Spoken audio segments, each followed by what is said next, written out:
सिद्ध विलास रस रंग में करे क्रिया भवि जंग कर्म निकंदन यश भरे उछले ज्ञान तरंग आगम अनुसारी क्रिया जिन शासन आधार प्रवर ज्ञान दर्शन नय शिवर मणि भरतार सुच्चा ते जीव लोए जीन वैणम जो नय नरा न આનંદથી સુચ્ચાને દ્વિતે સુચ્ચા જે નાઉન નવી કરેનથી તેઓ શોચનીય છે અર્થાત દયાપાત્ર છે કે જેઓ જીન વચન જાણતા જ નથી પણ જેઓ જાણવા છતાં પોતાની શક્તિ અનુસાર તેને અમલમાં મૂકવાનો પ્રયત્ન કરતા નથી તેઓ તો તેના કરતાં પણ વધારે દયાપાત્ર છે.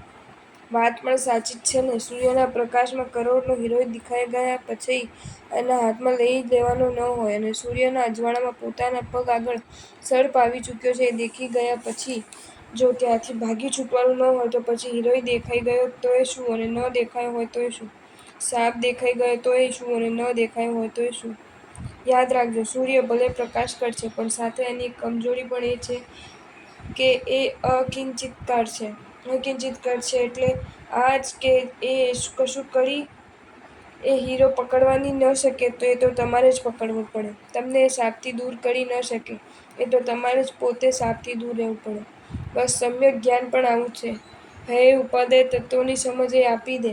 આશ્રમ સંવરના સ્થાનોને અને બંધ મોક્ષના કારણોને એ સમજાવી દે. પણ હૈને છોડી દઈને ઉપાદેયને પકડી લેવાનું કામ એ ન કરી શકે એ તો તમારે જ કરવું પડે. બંધના કારણોથી દૂર થઈ જવાનું અને મોક્ષના કારણોની નજીક રહેવાનું કામ એ નક્કી ન કરી આપે એ તો તમારે જ કરવું પડે. ટૂંકમાં કેવળ દેખતો જોઈ શકે પણ ચાલી ન શકે. આંધળો ચાલી શકે પણ જોઈ ન શકે.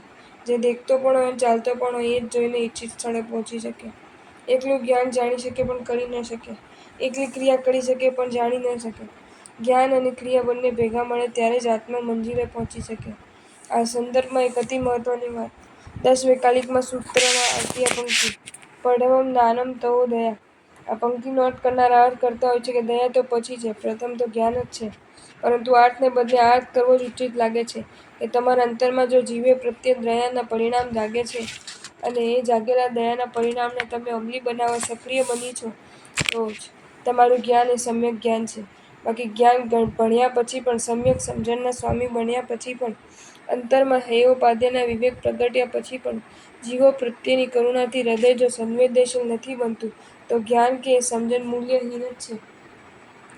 આનો તાત્પર્યાર્થ આ જ કે સાચી ભૂખ જેમ ભોજનને ખેંચી જ લાવે છે, સાચી તરસ જેમ જલપાનને ખેંચી જ લાવે છે, સાચી ઈચ્છા જેમ પ્રવૃત્તિને ખેંચી જ લાવે છે તેમ સાચું જીવન સમ્યક ક્રિયાને ખેંચી જ લાવે છે. આ સંદર્ભમાં એક અલગ વાત. ગીતામાં અર્જુનને સલાહ આપતા શ્રી કૃષ્ણ કહે છે કે સર્વાન ધર્માન પરિત્યજ્ય મામેકમ શરણમ વ્રજ. હે અર્જુન, બધા જ ધર્મોને છોડીને તું મારા શરણમાં આવી જા. શું અર્જુનને શ્રી કૃષ્ણના શરણમાં આવી જવા માત્રથી દુર્યોધનને અને એના વિરાટ સેનાને હરાવવામાં સફળતા મળી ગઈ હતી? ના. શ્રી કૃષ્ણ પાસે આવીને અર્જુને શ્રી કૃષ્ણને વચન આપ્યું હતું કે કરીષ્યે વચનમ તવ. આપના વચનને હું કરીશ એટલે કે આપ જે પણ આજ્ઞા કરશો હું એનો અમલ કરીશ. અને 18 દિવસ ચાલેલા યુદ્ધમાં અર્જુને બધું જ કર્યું છે જેની શ્રી કૃષ્ણે અર્જુનને આજ્ઞા કરી હતી કે સૂચના કરી હતી. શું કહું? કરીષ્યે વચનમ તવ. આ વચન અધ્યાત્મના સંદર્ભમાં અર્થઘટન કરવું હોય તો એમ કહી શકાય છે. તવ એ સમ્યક દર્શન સૂચક છે, વચન એ સમ્યક જ્ઞાન સૂચક છે અને કરીષ્યે એ સમ્યક ચારિત્ર્ય સૂચક છે. હે અરિહંત પરમાત્મન, આપના વચનોનું હું પાલન કરીશ. આ સ્વીકારવામાં સમ્યક દર્શન જ્ઞાન ચારિત્ર્યરૂપ સંપૂર્ણ મોક્ષમાર્ગનો સ્વીકાર છે. સંદેશ સ્પષ્ટ છે. જીન શાસન નિશ્ચય વ્યવહારરૂપ છે, જ્ઞાન ક્રિયારૂપ છે, પરિણતિ પ્રવૃત્તિરૂપ છે. આનો અર્થ ગાડી જો બે પાટા પર દોડે છે, તાળી જો બે હાથે વાગે છે, પુલ જો બે છેડા પર ઊભો રહે છે તો મોક્ષમાર્ગ જ્ઞાન ક્રિયા પર ચાલે છે. યાદ રાખજો, જેમણે પણ પરિપક્વ જ્ઞાન દશા જાગ્રત થઈ જાય છે એમની પાસે બે ચીજ ખાસ આવી જાય છે, ક્રિયારુચિપણું અને ક્રિયામાર્ગમાં અપ્રમત્ત ભાવ. વળી શાસ્ત્રકાર પરમર્ષિ તો ત્યાં સુધી ફરમાવે છે કે જે ભવ્ય જીવો ક્રિયારુચિવાળા હોય છે એ જીવો શુક્લપાક્ષિક કહેવાય છે અને શુક્લપાક્ષિક જીવો અલ્પકાલમાં જ સિદ્ધિગતિ પામી જતા હોય છે. હા, જે જીવોને ક્રિયારુચિ પ્રગટ જ નથી થઈ એ જીવો કૃષ્ણપાક્ષિક કહેવાય છે અને કૃષ્ણપાક્ષિક જીવો સંસારમાં દીર્ઘ સમય સુધી રખડતા હોય છે. આ જેમ જ્ઞાન ક્રિયાને જન્મ આપીને જ રહે છે તેમ ક્રિયારુચિ ક્રિયામાર્ગમાં અપ્રમત્તતાને લાવીને જ રહે છે. આ અપ્રમત્તતા હૃદયમાં ક્રિયા પ્રત્યે જાગી ચૂકેલા આધારભાવનાનું સંતાન હોય છે. વાંચી છે 32ની આ માર્મિક પંક્તિ અનાદરેણ યોગ ક્રિયાયા યોગી કુલ જન્મ પ્રતિબંધકત્વ નિયમાર્થ જો યોગ ક્રિયા આના આધારપૂર્વક કરવામાં આવે છે તો આત્માને ભવાંતરમાં યોગી કુલમાં અર્થાત શ્રાવક કુલમાં જન્મ નથી મળતો. આનો અર્થ આ જ કે જ્ઞાન જેમ ક્રિયાહીન ન ચાલે તેમ ક્રિયા પણ આધારહીન ન ચાલે. ખૂબ ગંભીરતાથી આત્મનિરીક્ષણ કરવાની જરૂર છે. આપણે માત્ર પ્રભુના વચનો સાંભળવામાં, સમજવામાં કે સંગ્રહિત કરવામાં જ રસ છે, પણ પછી સત્વ ફોડીને એ વચનોને અમલી બનાવવામાં પણ જ રસ છે.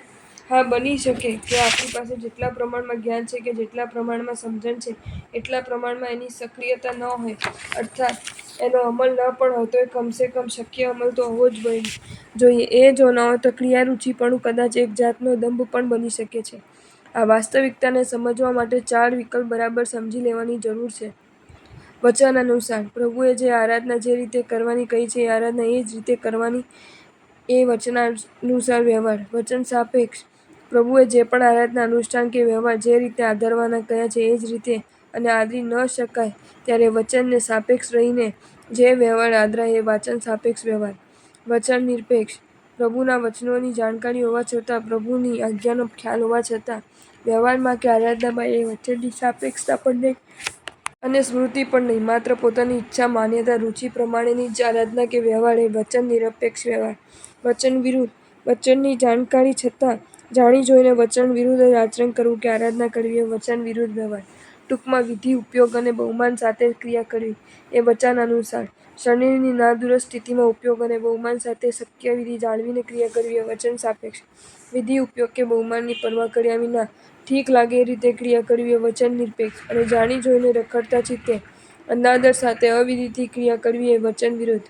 આમાં પ્રથમ 2 વિકલ્પ વાચનાનુસાર અને વચન સાપેક્ષ જ ઉપાદેય છે, જ્યારે વચન નિરપેક્ષ અને વચન વિરુદ્ધ એ ત્રીજા અને ચોથા નંબરનો વિકલ્પ છે.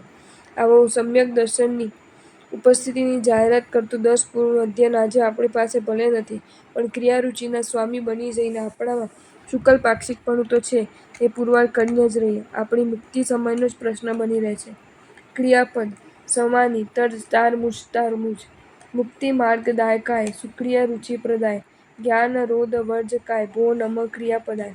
જેના પ્રભાવે પણ અભવ્ય નવમ ક્રૈવે કે ચડ્યા, જેની રુચિથી મોક્ષ મંજિલની નજીક ભવ્યો થયા. ક્રિયા કરું વચનથી, અહોભાવથી, ઉપયોગથી, ના કોઈ પદવીની હવે તો કામના સહેજે નથી.